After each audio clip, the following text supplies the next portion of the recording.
La communauté Innu d'Unamenchipu a engagé 2 personnes pour abattre au fusil des chiens errants dans sa communauté.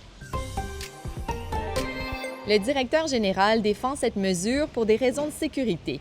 Il explique que les chiens ont attaqué une vingtaine de résidents dans la dernière année. L'organisme Chiot Nordique estime que cette mesure n'est pas une solution à long terme contre la surpopulation canine.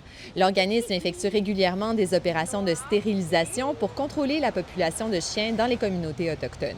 Mais sa dernière visite remonte à 2018 à Unamenchipu.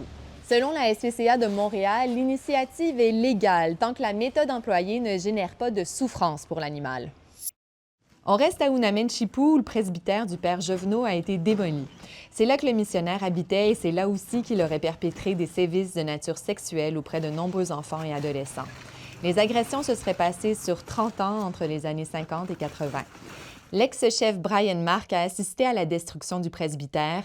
Il regrette que cette démolition soit passée inaperçue. Il aurait souhaité en faire une étape d'un processus de guérison pour la communauté.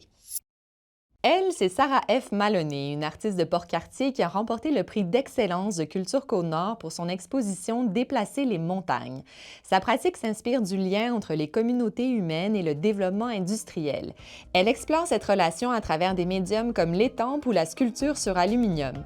En plus de sa pratique artistique, Sarah Maloney enseigne les arts visuels au Cégep de Sept-Îles.